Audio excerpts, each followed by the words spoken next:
한국에 가면 동상마저 마스크를 쓴 모습을 볼 수 있다. 최근 한 트위터 유저가 올린 글인데요. 마스크를 착용하고 있는 한국의 동상 사진을 첨부하였죠. 전 세계가 마스크 대란을 겪고 있는 현 시점, 한국만큼은 전혀 다른 세상에 살고 있어 부럽다는 시선을 보내고 있는 것인데요. 이러한 그의 트윗에 수많은 네티즌들은 공원에 있는 호랑이도 마스크를 쓰고 있어, 공룡도 마찬가지야 라며 한국의 상황에 놀라움을 보여주고 있는데요. 이 소식을 접한 한국 네티즌들은 양반 동상, 강아지 조형물, 소녀 동상 등 여기저기 널려있는 마스크 상황을 전 세계인에게 자랑하는 행렬을 이루기도 했습니다. 심지어 한국에 파견되어 있는 영국 BBC의 로라 비커 기자 역시 한 동상이 씌워져 있는 마스크 사진을 공유했는데요. 이러한 모습을 본 일본의 한 언론에서는 지금이라도 한국을 따라해야 할까? 라며 질투의 심정을 한없이 드러내기도 했습니다. 일본에서는 여전히 마스크 부족으로 고통을 겪고 있으며 아베 내각이 기껏 내놓은 대책은 아무런 효과도 없이 국민들을 불안에 떨게 만들기만 했을 뿐이라고 말하는데요. 3월 초부터 마스크 오브제를 실시한 한국을 언급하며 일본과 너무나도 다른 한국의 상황을 부러워하고 있습니다. 그런데 이후 이 기사는 이상한 방향으로 전개가 됩니다. 일본의 방식도 나쁘지 않다라며 아베 총리가 발표했던 첫 마스크 배포에 대해서는 일본답게 재치 있는 방편이었다 라고 논평한 것인데요. 배달 직원이 각 가정마다 일일이 방문하여 공정하게 배부하는 것이 세심한 관찰과 기록을 중시하는 일본에게 적합한 일본다운 해결책이라는 것이죠. 강 건너 불구경으로 지켜보는 우리의 입장에서는 한편으로는 재미있다고 표현할 수도 있긴 하지만 정작 당사자들이 그것을 재미있다고 표현하며 정신승리하는 모습은 황당하기 그지없는데요. 일본의 망발은 여기서 그치지 않습니다. 27일 일본의 프레지던트 온라인에서는 이번 세계적 위기가 끝난 후에는 일본이 독주할지도 모른다고? 라는 파격적 제목의 기사를 기고했습니다. 그리고 그 근거로는 일본의 지방자치력, 국민성, 의료제도를 들고 있는데요. 이 세 가지가 다른 국가들에 비해 월등하기 때문에 다른 국가들이 파탄을 맞이할 순간에도 일본은 홀로 독주할 저력이 있다고 주장하고 있죠. 현재 도쿄도의 코이케 도지사와 오사카부의 요시무라 지사는 국가위기를 상대하며 그 존재감이 단연 돋보이고 있다고 하는데요. 국민들을 위해 고생하는 그들의 모습은 빛 그 자체라고 치켜세우고 있습니다. 하지만 이것은 중앙정부에 대한 불신이 극에 달해 지자체들이 각자 살기 위한 발버둥을 치는 것인데, 이러한 정권 붕괴 상황을 이렇게까지 미화시키고 있으니 그 능력 하나만큼은 대단하다고 느껴지네요. 또한 다른 나라에 비해 긴급사태를 늦게 선포했음에도 일본인들은 이미 집 밖으로의 외출을 삼가고 있었다며 칭찬하는데요. 이런 상황에 대해서 혼잡한 거리를 걷는데 누구와도 부딪히지 않는 깨끗한 느낌이라는 요상한 비유를 하기까지 합니다. 얼마 전에 우리가 흔히 접할 수 있었던 일본인들의 벚꽃 구경, 클럽과 술집에 가기 위해 거리로 쏟아져 나오던 젊은이들의 인터뷰는 기억 조작의 결과인 것일까요? 신기할 따름입니다. 마지막으로 뉴욕과 이탈리아 등에서는 4월 18일 기준 1일 사망자가 600에서 800명을 보이고 있는데, 일본에서는 그에 비해 현저히 낮은 수치를 보여준다며 일본의 의료제도는 대단하다고 말합니다.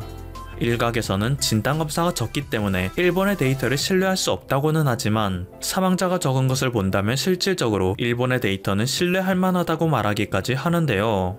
얼마 전 저희 채널의 영상에서 보도해드린 것처럼 일본에서는 원인 미상으로 사망했던 이들을 사후 검사해봤더니 C19 양성 판정이 나오는 사례가 속출하고 있습니다. 그럼에도 이 언론에서는 이런 사례를 전혀 언급하지 않는 것을 보면 아무래도 일본의 소식은 일본보다 한국에 더 빨리 전달되는가 봅니다. 현재 한국의 위기 대응은 세계 최고라고 말할 수 있습니다. 수많은 국가들이 이것을 따라하는 것을 통해 그것을 증명할 수 있는데요. 이상하게도 일본만큼은 이 사실을 애써 부정하며 일본만의 대응 방식을 줄줄이 내놓고 있는데요. 오늘은 그 놀랍고 기발한 사례를 몇 가지 소개해드리도록 하겠습니다. 우선 워킹스루입니다. 한국에서 운용했던 드라이브스루 시스템이 전 세계의 극찬을 받자 한국은 이에 후속작으로 워킹스루 시스템도 도입했는데요. 이 역시 수많은 외신에서 보도되며 한국인의 기발함은 극찬을 받았죠. 때문에 일본에서마저 끝내 한국의 워킹스루 시스템을 자국에 도입하기로 한 모양인데요. 그 모습이 조금 당황스럽습니다. 한국의 경우 의료진이 밀폐된 공간에 들어가고 빈틈없는 장갑을 이용하여 지원자의 검체를 채취하죠. 하지만 일본은 오직 비닐막 하나만 앞에 세우고 거기에 구멍을 뚫어 의심자의 검체를 채취합니다.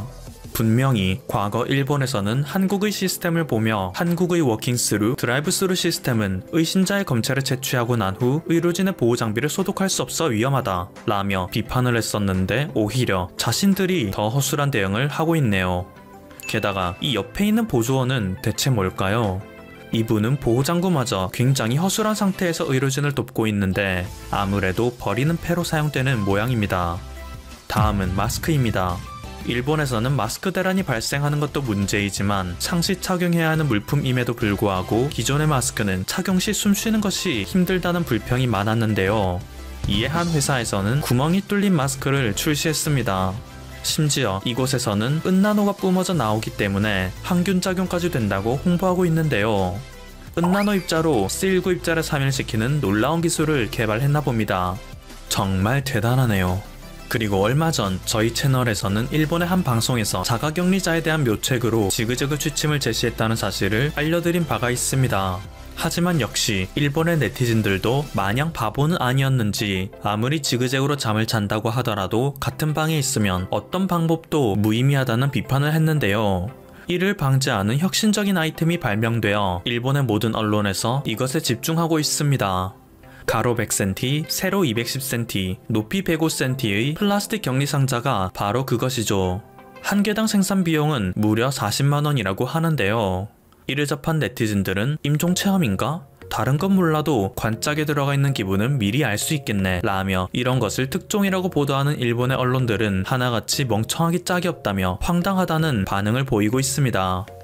일본의 혁신적인 사회적 거리두기 아이디어는 이것으로 끝나지 않습니다. 한국에서는 택배를 수령할 때 무인 택배함의 보관을 요청하거나 그냥 문 앞에 두고 가달라고 부탁하는 것이 일반적인데요. 저희 채널에서도 일전에 소개해드렸듯이 일본에서는 그 특유의 문화로 인해 배달인과 수령인이 직접 대면하여 물품의 수령을 확인하는 것이 거의 필수입니다. 그리고 이러한 관습은 이번 세계적 위기를 맞이하며 치명적이라는 비판을 많이 받았었는데요. 드디어 이것을 해결하기 위한 묘수가 등장했습니다. 이것은 일본의 오키파라는 회사에서 발명한 제품인데요. 우선 자물쇠의 비밀번호를 세팅한 후 내장된 와이어를 이용하여 자물쇠를 문고리에 겁니다. 그리고 이 자물쇠에 접이식 포대 가방을 결속시키면 모든 설치가 완료된 것이라고 하는데요. 이후 택배기사가 집에 도착하면 미리 전달받은 자물쇠의 비밀번호를 이용하여 이것을 열고 포대 가방에 택배를 넣은 후 자물쇠를 다시 잠급니다. 그러고 나서 집주인에게 발송 완료 메시지를 보내면 집주인은 이 회사의 어플을 통해 배달이 완료됐음을 알 수 있는데요. 그냥 집 앞에 놔두면 되는 것을 왜 이렇게 복잡하게 일처리를 하는지 이해하기 어렵습니다. 심지어 이 별것 아닌 패키지의 가격은 3,980엔 한화로 45,000원씩이나 하는데요. 세계에서 가장 뛰어난 국민성을 가진 일본인들이라면서 택배를 집 앞에 놔두는 것만큼은 안 되는 특별한 이유라도 있는 것일까요? 한국인으로서는 이해할 수 없는 일본의 특성으로 인해 벌어지고 있는 열도의 코미디는 이것뿐만이 아닙니다. 한국은 세계에서 가장 디지털화된 국가 중 하나로 선제적이고 공격적인 검사, 사회적 거리두기 이외에도 동선 추적 시스템은 수많은 국가들에게 선진적인 디지털 시스템이라며 극찬을 받았었는데요. 한국과는 다르게 지나칠 정도로 아날로그 감성을 고집하는 일본에서는 동선 추적 시스템과 아날로그 감성이 만나 끔찍한 혼종을 낳고 말았습니다. 다음은 일본 도쿠시마 현의 직원들이 도로의 나들목에서 쌍안경을 이용하여 도로의 차량을 감시하고 있는 장면인데요. 타 지역에서 유입되는 차량들을 감시, 기록하는 모습이라고 합니다. 도대체 일본이 그렇게도 자랑스럽게 여기는 카메라 기술은 어디에 두고 이런 구시대적인 모습을 보여주는 것인지 이해할 수 없습니다. 아마 제가 일본의 전통 감성을 이해하지 못하는 것일 뿐일 테죠. 그리고 이러한 일본의 아날로그 감성은 특유의 꼰대 문화와 콜라보를 이루어 또다시 끔찍한 혼종을 낳아버리기도 했는데요. 한국도 마찬가지이지만 일본에서는 각종 업무에 도장을 주로 활용합니다. 심지어 일본은 도장에 더 큰 의미를 부여하여 말단 사원에서 사장까지 결제가 필요한 서류에서는 부하 직원들의 도장이 사장의 도장을 향해 고개 숙여 인사를 하는 듯한 모습을 취해야 하는 것이 관습인데요. 그만큼 일본에서는 도장을 사람의 인격과 동일시하는 경향이 있습니다. 하지만 이번 세계적 위기가 점점 심각해지자 수많은 국가들에서는 직접 대면 업무를 최소화시키고 웬만한 작업은 집에서 온라인으로 처리하는 움직임을 보이고 있죠. 그리고 이러한 움직임의 필요성에 대한 목소리는 일본에서 역시 조금씩 커지고 있었는데요. 앞서 설명드렸듯이 도장을 찍는 행위만큼은 일본의 모든 업무에 있어 가장 중요한 절차라고 볼 수 있기에 도장 작업은 재택근무로의 전환을 막는 큰 장애물이 되었습니다. 그런데 이것은 일본의 히타치에서 개발한 혁신적 기계로 인해 해결이 될 수 있을 것으로 보이는데요. 무려 자동 도장 날인 로봇이라고 하죠. 이 기계를 이용하면 사람이 직접 도장을 찍지 않아도 되는 것은 물론이고 사람이 일일이 찍는 것보다 훨씬 빠르고 효율적이기 때문에 일본의 실무자들에게 폭발적인 호응을 받고 있다고 합니다. 하루를 거르지 않고 참신한 아이디어들이 쏟아져 나오는 일본. 아이디어 뱅크 그 자체라는 생각이 들며 가슴속 깊은 곳에서 터져나오는 감탄을 숨기는 것도 참 힘든데요. 일본에서는 이러한 아날로그에 대한 집착으로 인해 민주주의의 틀이라고 할 수 있는 선거에서조차 너무나도 재미있는 일이 벌어지기도 합니다. 일본은 한국과 다르게 자신이 지지하는 정당과 후보에 표시를 하는 것만으로는 투표를 할 수 없습니다.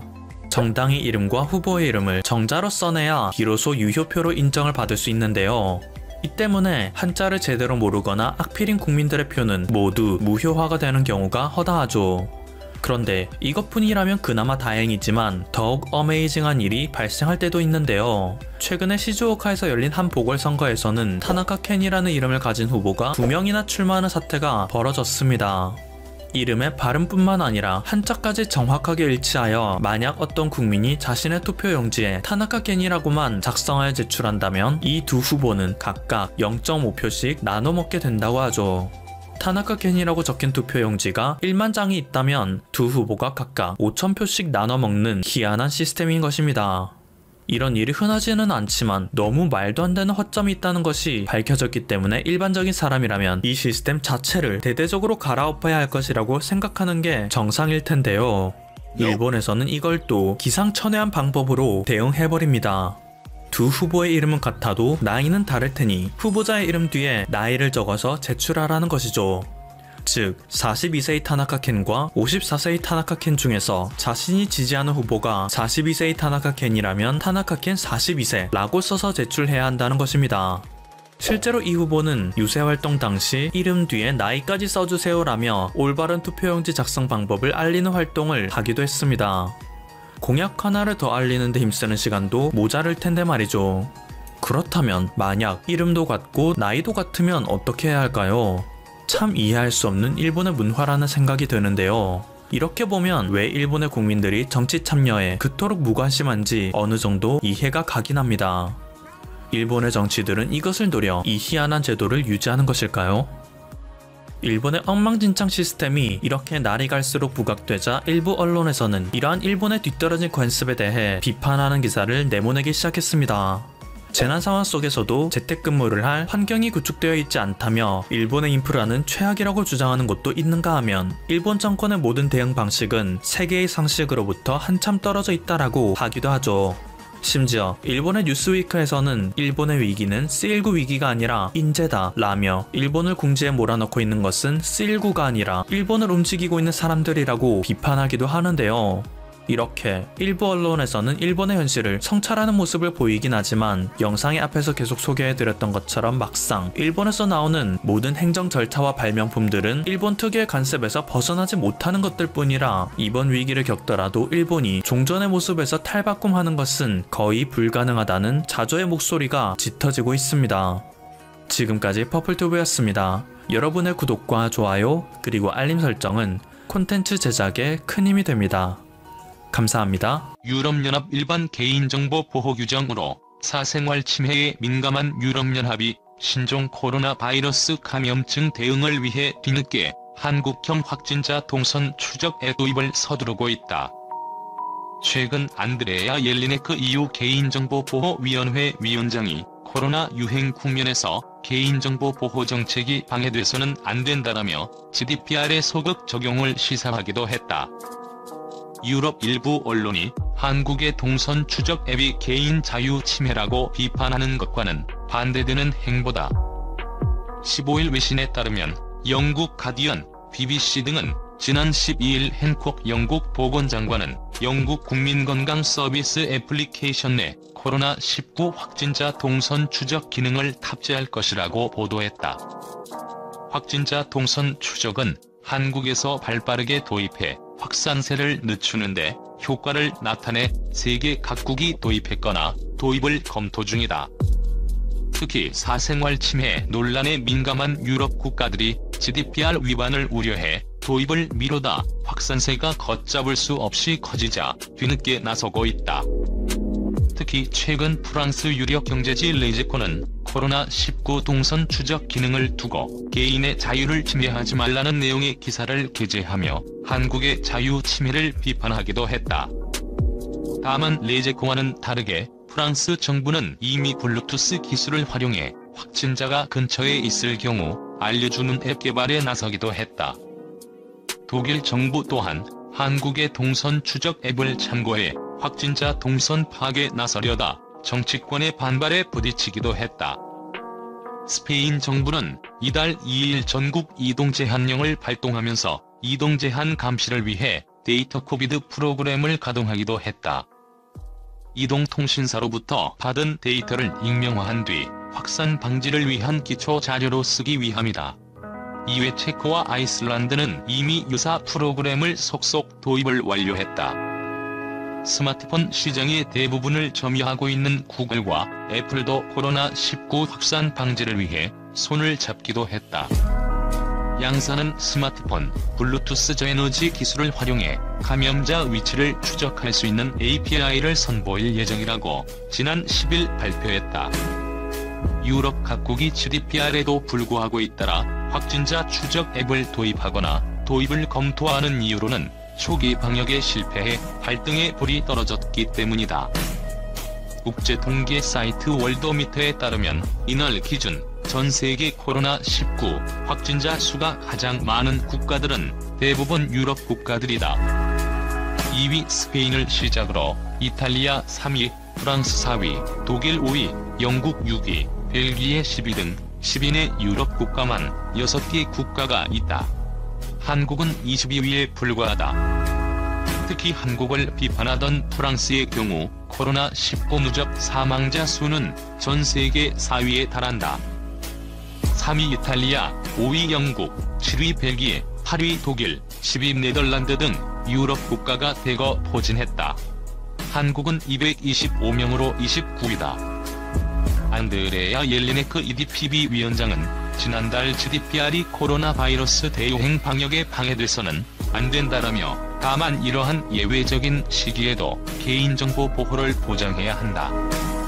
개인정보의 적법한 처리를 위해 여러 가지 고려가 이루어져야 한다고 말했다. 코로나 이후 전 세계 도시에서 차사람이 사라졌다. 한국도 보행자 57% 급감. 애플이 공개한 신종 코로나 바이러스 감염증 이후 세계 주요 도시의 보행자 감소율이다. 코로나19 이후 거리에서 걷는 사람이 사라지다시피 한 주요 도시의 황량한 상황을 그대로 보여준다. 애플은 14일 세계 63개국의 사회적 거리두기 데이터를 공개했다. 애플 맵을 이용하는 사용자의 데이터를 분석해서 주요 국가와 도시의 차량 보행자 변화를 집계했다. 애플은 코로나19가 중국에서 세계로 전파된 1월 13일을 기준으로 매일 증감폭을 업데이트할 계획이다.